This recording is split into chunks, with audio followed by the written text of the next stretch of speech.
विशेष भागात मी परत एकदा आपले स्वागत करतो. आजचा आमचा विषय थोडासा करिअरच्या बाबतीत, अभ्यासक्रमांच्या बाबतीत आहे. आपल्या नागपूरमध्ये किंवा आपल्या विदर्भामध्ये अनेक प्रकारचे कोर्सेस असतात, अनेक प्रकारचे त्याच्यामध्ये काही काही वेगवेगळे विषय शिकवले जातात.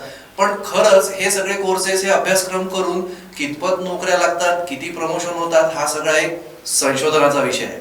पण तरीही अशा सगळ्या वातावरणामध्ये आपल्या भारतात एक अशी संस्था आहे जी मागच्या अनेक वर्षापासून, म्हणजे मला जी माहिती मिळाली आहे त्यानुसार 97 वर्षापासून ती संस्था एक काम करते आहे. काही अभ्यासक्रम ते चालवतात आहे आणि त्याच्यातून अनेकांना रोजगार मिळालेला आहे. किती लोकांना त्याच्यातून आपल्या नोकऱ्यांमध्ये प्रमोशन मिळालेलं आहे. अशा प्रकारचे ट्रेनिंग कोर्स चालवणारी ती संस्था म्हणजे अखिल भारतीय स्थानिक स्वराज्य संस्था. आणि या संस्थेचे नागपूर आणि अमरावती विभागाचे डायरेक्टर श्री जयंतजी पाठक आज आपल्यासोबत इथे चर्चा करायला उपस्थित आहे आणि आपल्याला या संस्थेबद्दल ते माहिती सुद्धा देणार आहे.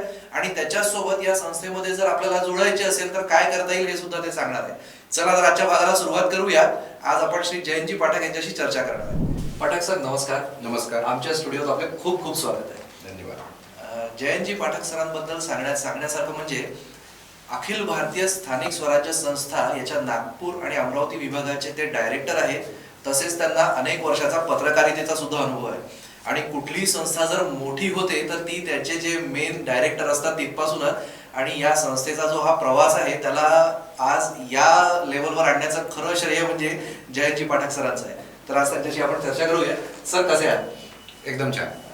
मला एक सांगा, ही अखिल भारतीय स्थानिक स्वराज्य संस्था याची नेमकी स्थापना कशी झाली आणि काय उद्देश होता?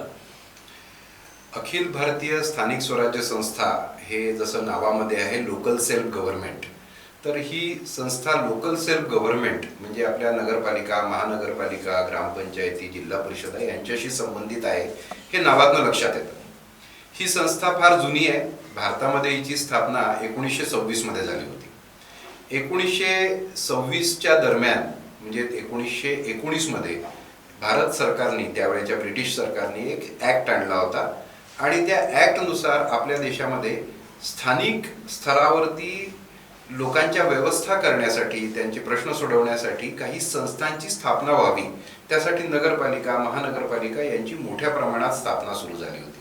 आपल्याला माहिती आहे की भारतातली पहिली महानगरपालिका चेन्नई होती. त्याच्यानंतर मुंबई, कलकत्ता अशा मोठ्या शहरांमध्येच फक्त महानगरपालिका होत्या. त्यांच्यासाठी कोणते नियम नव्हते, त्यांच्यासाठी कोणते अधिनियम नव्हते.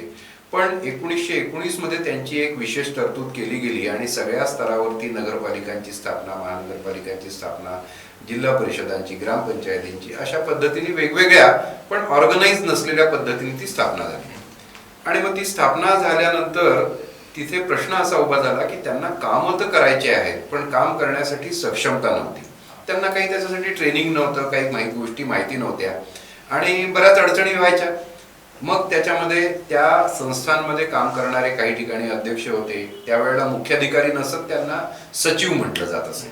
तर असे सचिव मंडळी किंवा मुख्याधिकारी, अध्यक्ष मंडळी हे सगळे एकत्र आले आणि त्यांनी विचार सुरू केला की आपल्याला हे काम तर करायला म्हणताय सरकार, पण आपल्याला काहीतरी कशा पद्धतीने हे काम करायला पाहिजे याचं ट्रेनिंग मिळायला पाहिजे. म्हणून त्या सगळ्यांनी मिळून ब्रिटिश गव्हर्नमेंटकडे मागणी करायची ठरवली आणि त्यासाठी एक सभा आयोजित झाली होती पुण्यामध्ये. त्याच्यामध्ये बॅरिस्टर विठ्ठलभाई पटेल, जे वल्लभभाई पटेलांचे मोठे भाऊ होते, ते त्या सभेचे अध्यक्ष होते. आणि त्या सभेने एक ठराव केला की असं एक ट्रेनिंग स्कूल सरकारने आपल्यासाठी करावं आणि आपल्याला आपल्या विषयांचं नॉलेज त्यांनी द्यावं. त्यासाठी सगळेजण ब्रिटिश गव्हर्नमेंटला भेटले.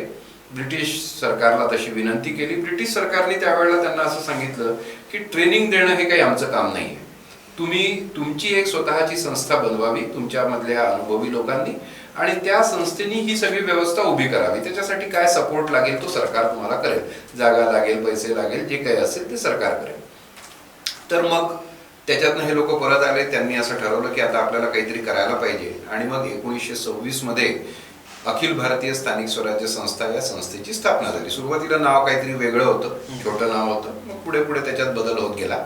पण मूळ त्याच्या वेळेला जी स्थापना झाली त्याचा उद्देश हा होता की इथल्या स्थानिक संस्थांमध्ये काम करणाऱ्या कर्मचाऱ्यांना, पदाधिकाऱ्यांना हे प्रशिक्षण देणे आणि त्यांच्यासाठी काही कोर्सेस तयार करणे. कारण की इथे काम करायला लोक त्यावेळेला तर अगदी 5वी 7वी असे झालेले लोक नगरपालिकांमध्ये येत असत. पण त्यांना कुठलंही विशेष प्रशिक्षण नव्हतं, कुठलाही कोर्स त्यांच्यासाठी नव्हता, त्यांनी काय पूर्व शिक्षण घ्यावं हे काही प्रिस्क्राईब नव्हतं. म्हणून मग यांनी असं ठरवलं की आपण काही रेग्युलर कोर्सेस सुरू करावे, प्लस आपण काही प्रशिक्षण ऑर्गनाईज करावे. तर अशा पद्धतीने त्यावेळेला त्या संस्थेची स्थापना त्यांनी केली होती. आता भारतामध्ये याचे एकूण किती केंद्र आहेत? भारतामध्ये आता गेल्या 97-98 वर्षामध्ये प्रसार जो झालेला आहे, तर जवळपास सगळ्या राज्यांमध्ये आमचे केंद्र आहेत आणि 50च्या वरती असे रिजनल सेंटर्स ठिकठिकाणी आता भारतामध्ये काम करत आहेत. आणि जसं की तुम्ही नागपूर आणि अमरावतीचे डायरेक्टर आहात, तर आपल्या नागपूर केंद्राची स्थापना कधी झाली?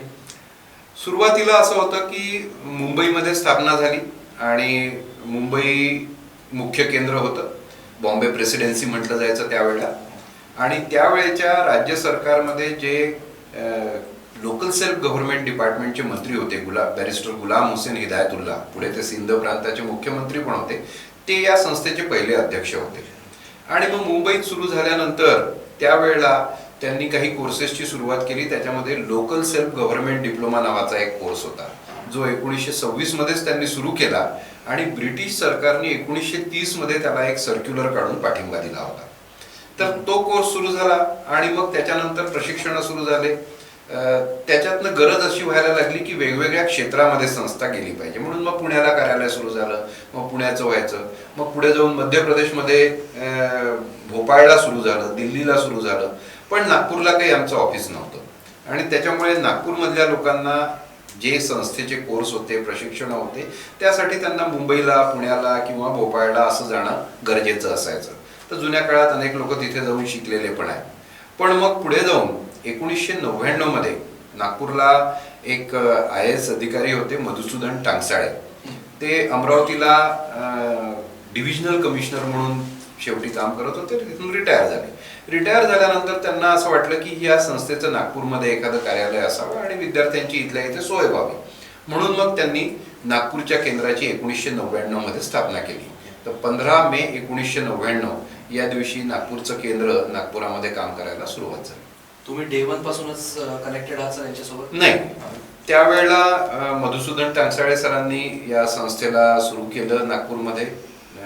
पुढे जाऊन साधारणतः 2006-07 मध्ये त्यांचा मृत्यू झाला. त्याच्यानंतर अनेक डायरेक्टर्स छोट्या छोट्या कालावधीसाठी इथे येत गेले. माझा तसा या संस्थेशी पहिलेपासून काही संबंध नव्हता. मी त्या काळामध्ये एका प्रायव्हेट इन्फ्रास्ट्रक्चर कंपनीसोबत काम करत होतो. पण अशी काही घटना घडली की त्याच्यामुळे मला या संस्थेशी माझा संबंध आला आणि मग संस्थेच्या पदाधिकाऱ्यांनी मला आग्रह केला की तुम्ही या संस्थेचं काम नागपुरातलं सांभाळावं, कारण की ते थोडंसं टांगसाळे सरांनंतर डिस्टर्ब झालेलं होतं. मग त्यानंतर मी या संस्थेमध्ये आलो 2011 मध्ये. आणि त्यावेळेला आपल्याला तोपर्यंत आपण भाड्याच्या जागांमध्ये कुठे कुठे आपलं कार्यालय चालू असायचं, क्लासेस सुरू असायचे.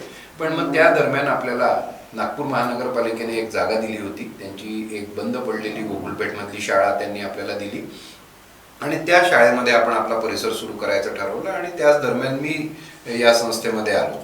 तर आम्ही त्या जागेला रिनोव्हेट केलं आणि 2011 मध्येच सध्या जे केंद्रीय मंत्री आहेत नितीन गडकरी, त्यांच्या हस्ते त्या रिनोव्हेटेड कॅम्पसचं आम्ही उद्घाटन केलं आणि तेव्हापासून मी त्या जागेमध्ये आहे आणि त्या जागेमध्ये संस्था संचालित होते. आता 11 पासून म्हटलं तर तुम्ही 12 वर्ष आज तिथे संचालक म्हणून आहात. तर तुम्हाला बऱ्याच कोर्सेसची, उपक्रमांची तिथली माहिती नक्कीच असेल. तर मला आता एक म्हणजे खरंच इंटरेस्ट आला की एक स्किल इंडियाचा जसा प्रोजेक्ट आहे, तर कुठेतरी आपण हा कौशल्य ट्रेनिंगचा कार्यक्रम करतोय. किती प्रकारचे कोर्सेस आपल्याकडे आहेत? मुळात कसं आहे की या संस्थेचं जे काम आहे आणि फोकस आहे तो लोकल सेल्फ गव्हर्नमेंटकडे आहे. त्याच्यामुळे या संस्थेने जे काही कोर्सेस सुरू केले ते लोकल सेल्फ गव्हर्नमेंटमध्ये ज्या सर्व्हिसेस दिल्या जातात त्या सर्व्हिसेसशी रिलेटेड आहे. त्याच्यामध्ये मी तुम्हाला जसं सांगितलं की पहिला जो कोर्स होता तो local self government diploma, LSGD या नावाने संस्थेला पण ओळखलं जातं आणि तो कोर्स पण फार प्रसिद्ध आहे. तो कोर्स नगरपालिकेच्या सगळ्या कर्मचाऱ्यांसाठी होता आणि सरकारने सर्क्युलर काढून असं जाहीर केलं होतं की जे कर्मचारी हा कोर्स करतील त्यांना 2 इन्क्रीमेंट मिळतील. त्याच्यानंतर त्यांना नोकरीमध्ये प्रमोशन मिळण्यासाठी हा कोर्स असणं हे प्री क्वालिफिकेशन मानलं जाईल. त्याच्यामुळे तो एक कोर्स होता.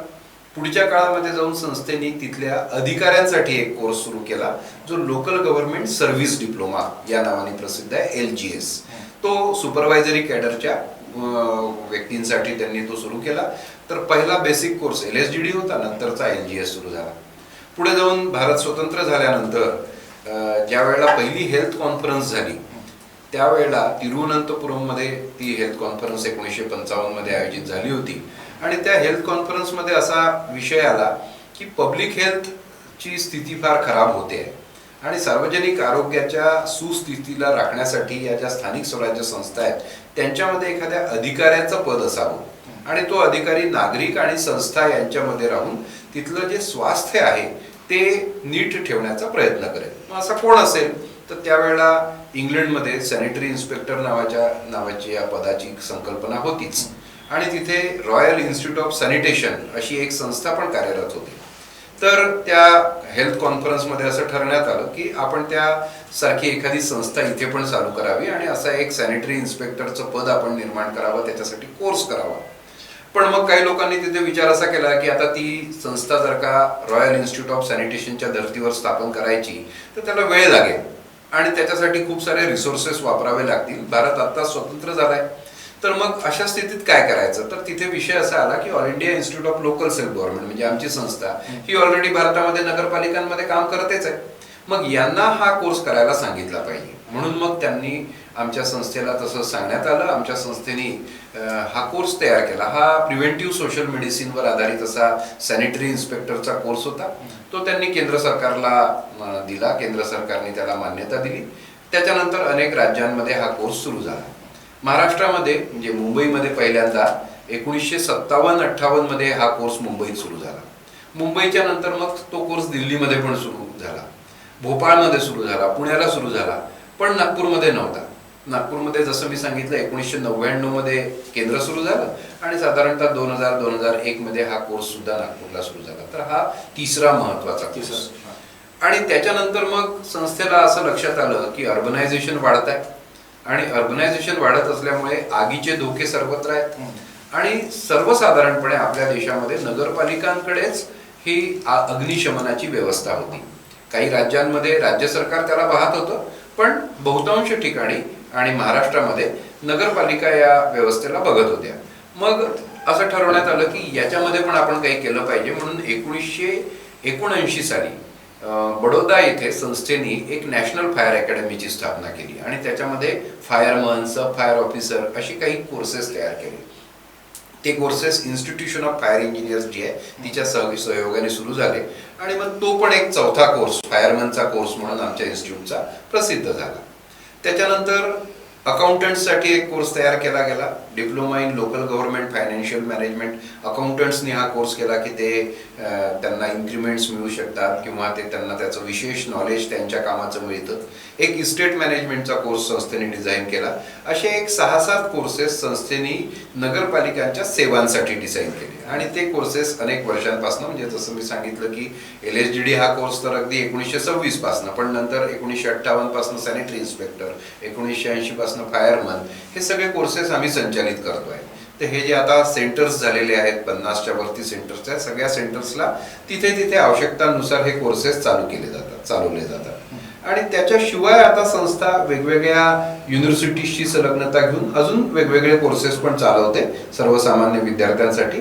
पण आता आमचे कोर्सेस जे आहेत जे नगरपालिकांमध्ये नोकरीचा स्कोप जिथे असतो असे सॅनिटरी इन्स्पेक्टर डिप्लोमा आणि फायरमन हे 2 कोर्सेस नवीन विद्यार्थ्यांसाठी आहे. LSGD LGS हे कोर्सेस जे आहेत ते कर्मचाऱ्यांसाठी, जे आधीपासून जुळलेले आहेत त्यांच्यासाठी हो, आणि नवीन विद्यार्थ्यांसाठी हे कोर्सेस आहेत. मग हा कोर्स केल्यानंतर ते एलिजिबल होतात तिथे नोकरी मिळवण्यासाठी.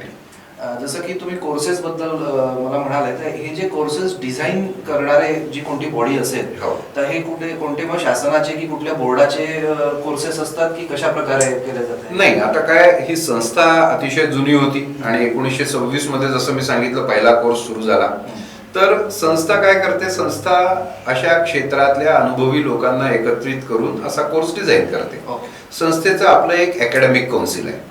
त्या अकॅडमिक काउन्सिलमध्ये त्या कोर्सला तिथे ठेवलं जातं, त्याच्यावर चर्चा होते आणि त्याच्यानंतर त्याचं कोर्सचं डिझाईन तयार केलं जातं, कोर्सचं सिलेबस तयार केलं जातं, कोर्सचं अभ्यास साहित्य तयार केलं जातं आणि हा कोर्स आमच्या इथे म्हणजे जसा हिंदी प्रांतांमध्ये चालतो म्हणून हिंदीमध्ये असतात, साऊथमध्ये चालतो म्हणून इंग्लिशमध्ये पण असतो, महाराष्ट्रात चालतो म्हणून मराठीत असतो, गुजरातमध्ये चालतो म्हणून गुजरातीत असतो. तशा 4 भाषांमध्ये मग ते साहित्य तयार होतं आणि ते कोर्सेस चालतात. त्याच्यामुळे त्या जुन्या काळामध्ये AICTC म्हणा किंवा बोर्ड म्हणा किंवा युनिव्हर्सिटी अशी काही गरज नव्हती. आणि आमचे सगळे जे कोर्सेस आहेत ते स्पेशलाइज कोर्सेस आहेत आणि ते एका पर्टिक्युलर क्षेत्रासाठी असल्यामुळे आम्ही सर्वसाधारणपणे नगरविकास खात्याकडे ते कोर्सेस द्यायचो, त्यांच्याकडनं त्यांची मान्यता घ्यायचो. तर आरोग्य विभाग, नगर विकास विभाग यांनी सर्क्युलर्स काढून या कोर्सेसला मान्यता दिलेली आहे. त्याच्यामुळे शासनाच्या सर्क्युलर्सच्या आधारावरती, शासन निर्णयांच्या आधारावरती हे कोर्स चालतात आणि मग त्यांनी रिक्रुटमेंट रूलमध्ये घेतलाय. त्याच्यामुळे रिक्रुटमेंट त्यांना त्या ठिकाणी मिळतात. असा एक जुन्या काळापासून चालत आलेली परिपाठी आहे. आता नवीन काळामध्ये हा प्रश्न आमच्या समोर उभा आहे की आम्ही कुठल्या युनिव्हर्सिटीशी संलग्न नसल्यामुळे, कुठल्या बोर्डशी नसल्यामुळे, AICTC मध्ये आम्ही येत नसल्यामुळे नवीन ठिकाणांवरती ज्या वेळेला आमचे कॅन्डिडेट्स जातात त्यावेळेला त्यांना अडचण येते. उदाहरणार्थ रेल्वेमध्ये ज्या वेळेला sanitary inspector, health inspector, malaria inspector अशी पदं निघाले तर त्यांनी BSc with sanitary inspector diploma मागितला. अशा वेळेला मग आमच्या संस्थेचा डिप्लोमा घेऊन गेलेला विद्यार्थी रेल्वेच्या रिक्रुटमेंट बोर्डाने की याला कुठला बोर्ड आहे, कुठली युनिव्हर्सिटी आहे हे विचारायला सुरुवात केली. आणि मग त्यांच्याशी आम्हाला इंटरॅक्ट करावं लागतं, त्यांना आम्हाला समजावून सांगावं लागतं की हे सगळे सर्क्युलर्स आहेत, ही मान्यता आहे. त्यावेळेला मग ते लोक कन्व्हिन्स होतात. त्याच्यामुळे आता रेल्वेमध्ये पण आमचे विद्यार्थी काम करू शकतात, नेव्हीमध्ये आमचे विद्यार्थी, सैन्यामध्ये आमचे विद्यार्थी, तिथे ज्या ज्या पोस्ट आहेत त्याच्यामध्ये जायला लागले. म्हणजे नगरपालिका, महानगरपालिकांमध्ये ज्या सर्व्हिसेस आहेत त्या अन्य बॉडीज सुद्धा द्यायला लागल्या. त्याच्यामुळे तिथे या लोकांची गरज निर्माण झाली तर ते तिथे जातात. पण हे निश्चित आहे की आम्ही कुठल्याही ऑटोनॉमस पद्धतीने काम करत असल्यामुळे, आमच्या डायरेक्टर जनरलच्या सहीने हे सर्टिफिकेट आम्ही इश्यू करत असल्यामुळे काही ठिकाणी अडचण निर्माण होते. तर त्या अडचणीवरती आता मार्ग काढण्याचे प्रयत्न चाललेले असतात. आमचे काही कोर्सेस आता यशवंतराव चव्हाण मुक्त विद्यापीठाबरोबर संलग्न झालेले आहेत. LSGD, LGS हे जे कोर्सेस आहेत, DLGFM म्हणजे डिप्लोमा इन फायनान्शियल मॅनेजमेंट, हे आता यशवंतराव चव्हाण विद्यापीठाबरोबर संलग्न झालेले आहेत. तर आता हे बाकीचे जे कोर्सेस आहेत हे खूपच स्पेशलाइज असल्यामुळे आम्ही त्याला अजूनपर्यंत कुठे संलग्नता केली नाही आणि त्या सर्क्युलर्सच्या आधारावर यांची मान्यता आम्ही सांगत असतो. आपले डायरेक्टर कोण आहे भारताचे? जसं तुम्ही म्हटलं की त्यांची सिग्नेचर असते सर्टिफिकेटवर, तर ते कोण आहेत आपले? या संस्थेमध्ये सुरुवातीपासून म्हणजे ज्या वेळेला 1926 ला ही संस्था सुरू झाली त्यावेळेला मी जसं सांगितलं, पहिले अध्यक्ष या संस्थेचे त्यावेळेच्या लोकल सेल्फ गव्हर्नमेंट डिपार्टमेंटचे मंत्री गुलाम हुसेन हिदायतुल्ला हे झाले. त्यांच्यानंतर अनेक लोक म्हणजे त्या काळातले मान्यवर नेते, ज्याच्यामध्ये बेनझीर भुट्टो ज्या पाकिस्तानच्या नंतर प्रधानमंत्री होते, त्यांचे आजोबा त्या काळात काँग्रेसचे नेते होते भारतामध्ये, ते या संस्थेचे अध्यक्ष होते. त्याच्यानंतर दादासाहेब माळवणकर जे आपल्या लोकसभेचे पहिले अध्यक्ष झाले, ते या संस्थेचे अध्यक्ष होते. पण साधारणतः 1930-32 पर्यंत हे काम थोडं ढिलं चाललं होतं, कारण की ऑर्गनायझेशन अशी काही फार स्ट्रक्चर्ड नव्हती. पण त्याच्यानंतर संस्थापनेपासूनच म्हणजे स्थापनेपासूनच ऍक्टिव्ह असलेले या संस्थेमध्ये एक CD बर्फीवाला म्हणून होते. ते CD बर्फीवाला तसे गुजरातमधले फार श्रीमंत कुटुंबातून आले होते, पण ते अंधेरीत राहायचे. त्यावेळेला अंधेरी आणि गुजरात हे सगळं म्हणजे मुंबई गुजरात एकत्रच होतं, तर ते अंधेरीत राहत असत. आणि अंधेरी नगरपालिकेचे, त्यावेळेला अंधेरीला नगरपालिका होती, त्या नगरपालिकेचे ते अध्यक्ष होते. आणि ते या संस्थेमध्ये ऍक्टिव्ह असल्यामुळे स्थापनेपासून त्यांनी याच्यात अधिक इंटरेस्ट घ्यायला सुरुवात केला आणि त्यांनी या संस्थेला पहिल्यांदा स्ट्रक्चर्ड रूप दिलं. ते पहिले महासंचालक म्हणजे डायरेक्टर जनरल या संस्थेचे झाले आणि मी जी हेल्थ कॉन्फरन्स सांगितली त्याच्यामध्ये ते उपस्थित होते. मग त्यांनी या संस्थेला भारतभर पोहोचवलं. त्यांनी इंटरनॅशनल प्रोग्राम्स करायला सुरुवात केली, इंटरनॅशनल मेयर कॉन्फरन्स ऑर्गनाईज केल्या. त्यांनी या संस्थेला जगाच्या नकाशामध्ये स्थान मिळवून दिलं, भारताच्या नकाशामध्ये तर मिळवून दिलंच. आणि त्याच्यानंतर मग ही पद्धत झाली की सर्वसाधारणपणे आमचे जे डायरेक्टर जनरल किंवा महासंचालक असतात ते सरकारमधनं निवृत्त झालेले एखादे वरिष्ठ अधिकारी, जसं आता श्री जयराज पाठक हे आमच्या संस्थेचे डायरेक्टर जनरल आहेत. जयराज पाठक सर IAS अधिकारी आहेत वरिष्ठ. ते अर्बन डेव्हलपमेंट डिपार्टमेंटचे प्रिन्सिपल सेक्रेटरी होते. ते मुंबई महानगरपालिकेचे आयुक्त होते आणि या नगरविकास विभागाचा त्यांना भरपूर अनुभव आहे आणि संस्था त्याच विभागाला वाहिलेली आहे. तर ते सध्या आमच्या संस्थेचे महासंचालक म्हणून काम पाहतात. ते मुंबईला असतात आणि आमचे जे अध्यक्ष असतात ते सर्वसाधारणपणे इलेक्टेड मेंबर्स पैकी असतात. म्हणजे कुठेतरी महापौर राहिलेले आहेत, कुठल्या तरी नगर परिषदेचे अध्यक्ष राहिले आहेत, असे लोक गव्हर्निंग काउन्सिलमध्ये असतात. आणि त्या गव्हर्निंग काउन्सिलचे जे अध्यक्ष आहेत ते सध्या रणजित चव्हाण आहेत. रणजित चव्हाण 2 वेळा बडोद्याचे महापौर होते आणि ते सध्या संस्थेचे अध्यक्ष आहेत.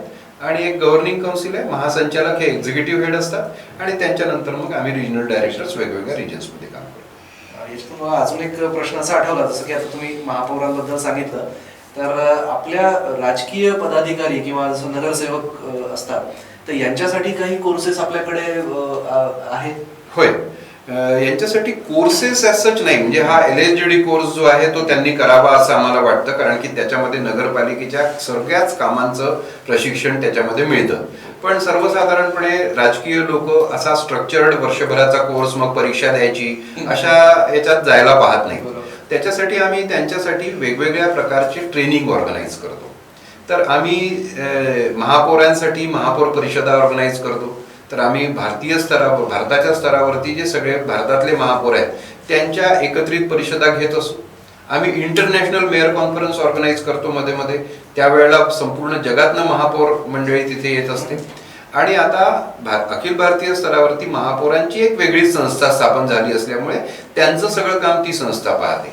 पण महाराष्ट्राच्या स्तरावरती अशी संस्था नसल्यामुळे आम्ही महाराष्ट्र महापौर परिषद नावाचा एक फोरम चालवतो आणि महाराष्ट्र नगर परिषद अध्यक्षांचा एक फोरम चालवतो. आणि त्यांना एकत्रित करून त्यांना वेगवेगळ्या वेळेला प्रशिक्षण देणं, त्यांना काही गोष्टींची अडचण असेल, सल्ला असेल तो देणं.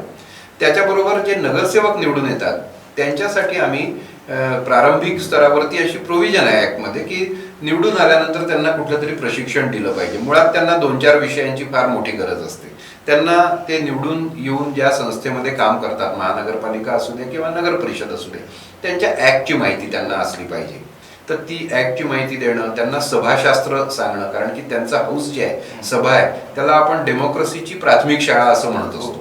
आणि पुढे जाऊन हेच लोक मग पुढे आमदार होतात, मग विधानमंडळात जातात, पुढे जाऊन खासदार होतात, ते संसदेत जातात. तर याचं ट्रेनिंग देणारं संस्था कुठली असेल तर ती ग्रामपंचायत आहे, ती जिल्हा परिषद आहे किंवा ती नगरपालिका आहे, महानगरपालिका आहे. तर त्या सगळ्यांचे ट्रेनिंग प्रोग्राम्स देखील आम्ही ऑर्गनाईज करतो. त्यांना सभाशास्त्र असतं, अधिकाऱ्यांशी संबंध त्यांचे कसे असावे हा एक विषय असतो. त्यांना शासनाच्या वेगवेगळ्या योजना काय, त्याचं संचालन कसं करायला पाहिजे, कम्युनिकेशन कसं असतं, हे सगळं सांगण्याचा प्रयत्न आम्ही त्यांच्या प्रशिक्षण कार्यक्रमातून करतो. तर ते प्रशिक्षण कार्यक्रम सर्वसाधारणपणे 1 दिवस, 2 दिवस, 3 दिवस अशा कालावधीचे असतात. त्याचबरोबर अजून एक मला सांगावंसं वाटतंय की या प्रशिक्षणांसाठी आमच्याकडे एक अजून वेगळी संस्था आमच्या अमरेलामध्ये आहे. ती केंद्र शासनाची संस्था आहे. केंद्र शासनाकडे म्हणजे दिल्लीचे जे महापौर होते नुरुद्दीन, त्यांच्या अध्यक्षतेखाली केंद्र शासनाने एक समिती केली होती की या लोकल गव्हर्नमेंटच्या ट्रेनिंगसाठी काय करायला पाहिजे. त्यांनी असं सांगितलं की अखिल भारतीय स्तरावरती एक ट्रेनिंग स्कूल चालू व्हावं आणि झोनल लेवलला एक 4-5 असे ट्रेनिंग स्कूल्स झाले पाहिजे. तर मग त्याच्या आधाराने सरकारने NIUA नावाची एक संस्था अखिल भारतीय स्तरावर स्थापन केली आणि त्यांनी RCUES असं नावाचं एक फ्रंट ऑर्गनायझेशन सुरू केली, ज्याच्यामध्ये regional centre for urban environment असं त्याचं नाव आहे. आणि त्याचे त्यांनी 5 विभागीय झोनल संस्था तयार केल्या. त्यातली आपली जी आहे महाराष्ट्र, गोवा, त्याच्यानंतर साऊथ मधले काही प्रांत आणि राजस्थान, गुजरात वगैरे यांना इन्क्लूड आणि नॉर्थ ईस्ट सुद्धा यांना इन्क्लूड केलेलं जे RCUES आहे ते त्यांनी आमच्या संस्थेला चालवायला दिलं, कारण की आमचा त्याच्यातला अनुभव होता. तर आम्ही त्याच्या अंतर्गत सुद्धा या नगरसेवकांसाठी, अध्यक्षांसाठी बरेच ट्रेनिंग प्रोग्राम ऑर्गनाईज करत असतो.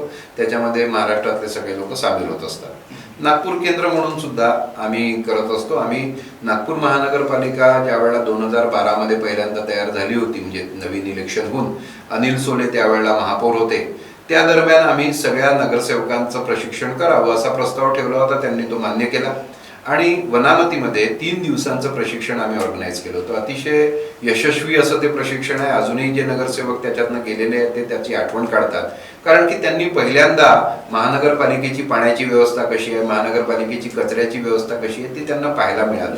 आम्ही त्यांची अभ्यास दौरा केला होता आणि आम्ही असे अभ्यास दौरे पण करत असतो. आम्ही इतक्यातच कन्हान पिंपरी नावाची जी नगर परिषद आहे त्यांच्या सगळ्या नगरसेवकांना घेऊन आम्ही इंदोरला गेलो होतो. इंदोरला आम्ही अभ्यास दौरा नेला होता. तिथे आम्ही त्यांना इंदोरच्या स्वच्छतेच्या व्यवस्था कशा आहेत त्या सांगितल्या. याच्यासाठी आम्ही पदाधिकाऱ्यांमध्ये पण काम करतो पण अर्थात या सगळ्या गोष्टींसाठी आमच्याकडे कुठले शासकीय फंड नसतात. त्याच्यामुळे हे ऑर्गनाईज करताना हे सेल्फ फंडेड असतं. म्हणजे आम्ही त्यांना प्रस्ताव देतो की बाबा हे प्रशिक्षण आम्ही ऑर्गनाईज करणार आहोत, याच्यासाठी इतका खर्च येईल. तो खर्च जर का त्या नगर परिषदेने महानगरपालिकेने द्यायचं कबूल केलं, तसं त्यांनी आदेश दिला, तर मग त्यांचं प्रशिक्षण ऑर्गनाईज होतं. आणि RCUS मध्ये जे प्रशिक्षण होतात ते केंद्र शासनाचे पुरस्कृत प्रशिक्षण असतात, त्याच्यामुळे त्याच्यासाठी त्यांना चार्ज द्यावा लागतो. तुम्ही जसं की आता सांगितलं की अनेक पदाधिकाऱ्यांनाही तुम्ही शिक्षित केलेलं आहे, बऱ्याच प्रकारचे ट्रेनिंग कोर्सेस चालवले. एक अंदाजाने किती विद्यार्थी आपल्या नागपूर केंद्रातून आतापर्यंत शिकून गेले असतील? नागपूर केंद्रामध्ये आमच्या इथे 4 कोर्सेस चालतात. तर या 4 कोर्सेसमध्ये आम्ही मुख्य कोर्स आहे सॅनिटरी इन्स्पेक्टर डिप्लोमा कोर्स. हा वर्षातनं 2 वेळा सुरू होतो. एकदा जानेवारीत बॅच सुरू होते, एकदा जुलैमध्ये बॅच सुरू होते. पूर्वी हा 1.5 वर्षाचा असायचा. 10वी नंतर कोणालाही प्रवेश घेता यायचा. नंतर काही दिवसांनी तो 12वी नंतर त्याच्यात प्रवेश मिळायला लागला, त्याच्यामुळे तो 1 वर्षाचा झाला. तर हा जो कोर्स आहे हा मुख्य कोर्स आहे. या कोर्समधनं जवळपास आतापर्यंत 2000 पासून आतापर्यंत 4,500-5,000 विद्यार्थी आम्ही याच्यातनं प्रशिक्षित केले. आणि त्याच्यातले बहुतांश विद्यार्थी हे नगरपालिका, महानगरपालिका, रेल्वे अशा वेगवेगळ्या ठिकाणांवरती आणि हॉस्पिटल्स अशा ठिकाणांवरती स्वच्छता निरीक्षक म्हणून, आरोग्य निरीक्षक म्हणून काम करतात आहे. त्याच्यानंतर फायरमनचा जो आमचा कोर्स आहे त्याच्यामध्ये आता आमची 27वी बॅच चालू आहे. तर त्या बॅचमध्ये साधारणतः 2,500 विद्यार्थी आम्ही आतापर्यंत केले. आणि 2,500 नाही, 600 विद्यार्थी आतापर्यंत. त्याच्यात ती बॅच छोटी असते कारण की त्याच्यामध्ये प्रॅक्टिकल ट्रेनिंग द्यावं लागतं त्यांना. तर ते जवळपास 600 विद्यार्थी आम्ही केले. आणि आमच्याजवळ त्यातल्या 200 ते 250 विद्यार्थ्यांचा रेकॉर्ड आहे की ते कुठे कुठे काम करतात. आता त्याच्यातली म्हणजे मला सांगायला फार आनंद वाटतो की नागपूरमध्ये मधल्या काळामध्ये फायरमन म्हणून जी भरती झाली, आतापर्यंत हे क्षेत्र फक्त पुरुषांसाठी आहे असं समजलं जायचं. यावेळेला त्यांनी महिलांना सुद्धा ओपन केलं. आमच्याकडे सुद्धा एखाद दोन महिला यायला लागल्या. तर त्याच्यामधली आमची विद्यार्थिनी एकमेव अशी आहे की जी नागपूर महानगरपालिकेमध्ये पहिली फायरमॅन म्हणून किंवा फायर वुमेन म्हणून, त्याला आता मुंबईमध्ये अग्निकन्या म्हटलं जातं, तर पहिली अग्निकन्या जी आहे ती आमच्या इन्स्टिट्यूटमधनं शिकलेली आहे. ती आणि नागपूर महानगरपालिका. महाराष्ट्रातली पहिली अग्निकन्या नाही, महाराष्ट्रातली नाही म्हणता येणार, नागपूर महानगरपालिका. महाराष्ट्रामध्ये पहिल्यांदा प्रयोग केला मुंबईने. मुंबई महानगरपालिकेने 97 महिलांची फायरमन म्हणून भरती केली आणि ती एक मोठी भरती होती. तर ती पहिली. आणि त्याच्यानंतर नागपूरनी मग त्याचा आदर्श घेऊन महिलांसाठी जागा ओपन ठेवली, पण त्यांना हव्या त्या संख्येमध्ये महिला मिळाल्याच नाही. एक मुलगी मिळाली आणि ती सिलेक्ट झाली, ती आमच्या इन्स्टिट्यूटची होती. दुसरी मुलगी मला आता सांगावंसं वाटतंय, नेहा कोटांगळे असं तिचं नाव आहे. ती आपल्या इंदोरा भागात राहते. तिने हा कोर्स केला मागच्याच वर्षी 2022 मध्ये तिचा हा कोर्स झाला. आणि ऑनलाईन इंटरनेटवरती तिला जाहिरात दिसली बेंगलोर मेट्रोची, आणि तिने बेंगलोर मेट्रोला अप्लाय केला. त्या लोकांना खूप आश्चर्य वाटलं, नागपूर सारख्या ठिकाणून मुलगी येणार का बेंगलोरला फायरमन म्हणून, आणि फायरमन म्हणून खरोखर मुलगी मिळू शकते का. तर ते म्हणे आम्ही तसं काही रिझर्वेशन ठेवलेलं नाहीये, पण जर का तू इंटरेस्टेड असेल तर तू ये इंटरव्ह्यूला. ती तिथे इंटरव्ह्यूला गेली. तिला त्यांनी खूप प्रश्न विचारले. त्यांना असं वाटलं की हिला काय माहिती नसणार, पण तिने सगळ्या प्रश्नांची इतके चांगले उत्तरं दिले आणि त्यांनी तिला सिलेक्ट केलं. आणि मग तिथे अजून एक मुलगी आली होती, ती तामिळनाडूची होती. तर त्या बेंगलोर मेट्रोमध्ये पहिल्या 2 महिला फायरमन लागल्या आहेत. त्याच्यामध्ये नागपूरची नेहा आहे आणि तामिळनाडूची एक मुलगी आहे. ती आता 1 ऑक्टोबरला जॉईन करायची. खरंच एक अचिव्हमेंटच आहे की ही अचिव्हमेंट आहे. मला सहज आता बोलता अजून एक प्रश्न पडला की जसं की आपल्याला मुली तुम्ही म्हटलं की मिळाल्या नाहीत त्या कोर्सेससाठी, तर आपल्याला जे नवीन विद्यार्थ्यांसाठी जे कोर्सेस आहेत तर मग यांचे म्हणजे फायनान्शियली हे अतिशय कमी खर्चाचे आहेत की कसं काय? हो, म्हणजे आमचा फायरमनचा जो कोर्स आहे तो 6 महिन्यांचा कोर्स आहे. आणि त्या 6 महिन्यांच्या कोर्ससाठी त्यांना युनिफॉर्म वगैरे द्यावा लागतो. म्हणजे त्याच्यामध्ये युनिफॉर्म कंपल्सरी आहे. त्यांना ग्राउंड वरतीचा एक युनिफॉर्म असतो, वर्गातला एक युनिफॉर्म असतो, आणि त्यांना एक अटॅचमेंट असतं. नागपूर महानगरपालिकेबरोबर त्यांना 1 महिन्याचं अटॅचमेंट दिलं जातं. तर या सगळ्या बाबींसाठी आम्ही साधारणतः 25-26 हजार रुपये फी चार्ज करतो. तर तशी ती कमी आहे. नागपूरमध्ये अनेक फायरचे कॉलेजेस आहेत जे 1.5 वर्षाचे 2 वर्षाचे कोर्सेस चालवतात. 1-1 लाख रुपये किंवा अधिक फी त्यांच्या आहे. पण आमचा हा कोर्स 6 महिन्याचा असल्यामुळे त्याच्यातली फी कमी आहे आणि त्याची एम्प्लॉयबिलिटी जास्ती आहे. दुसरा आमचा सॅनिटरी इन्स्पेक्टर कोर्स आहे, तो सुद्धा 1 वर्षाचा डिप्लोमा. त्या डिप्लोमामध्ये सुद्धा ग्रामीण भागातनच विद्यार्थी येतात. त्याची सुद्धा फी अतिशय कमी आहे, 25,000-26,000 अशी त्याची फी असते. आणि त्याच्यात ग्रामीण भागातनं बहुतांश विद्यार्थी येतात. आणि ते लोक हा कोर्स नागपूरमध्ये राहून करतात.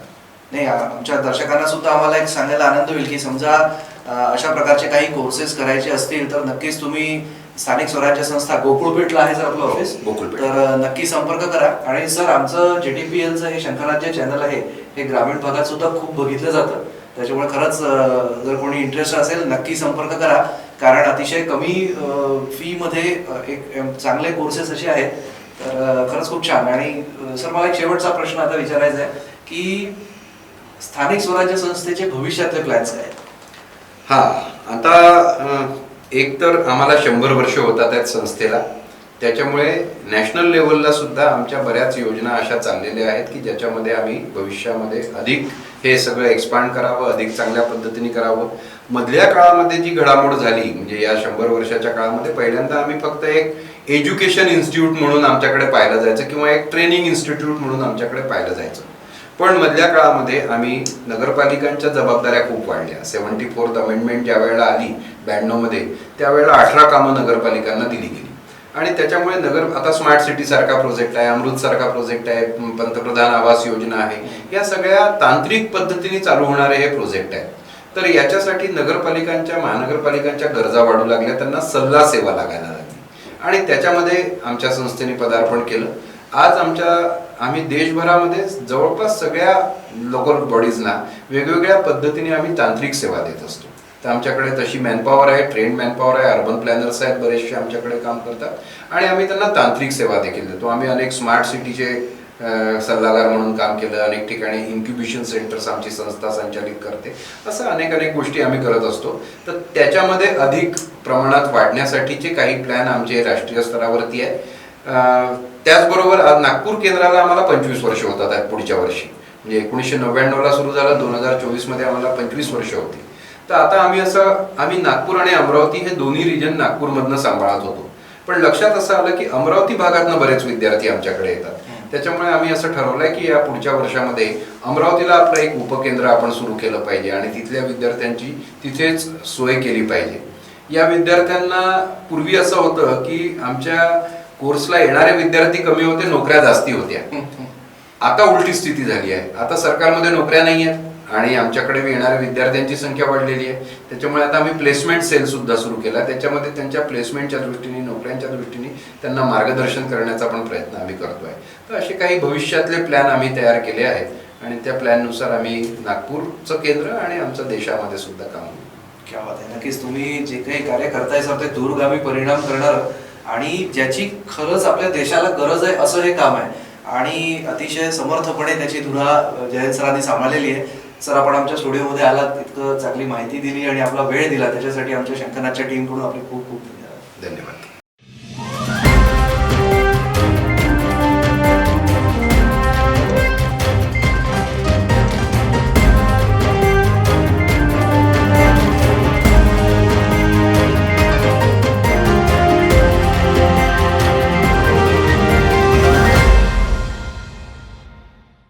गहनों से ऐसे सजे सजाए, सबसे आकर्षक मुझे बनाए, रेणुका ज्वेलर्स के गहने ऐसे सबके दिलों को जीत जाए. Renuka jewellers, Renuka jewellers. Renuka jewellers 1998 से गोल्ड और डायमंड ज्वेलरी के लिए सबसे विश्वसनीय नाम. अमन इंपीरियल नियर अनंत नगर बस स्टॉप.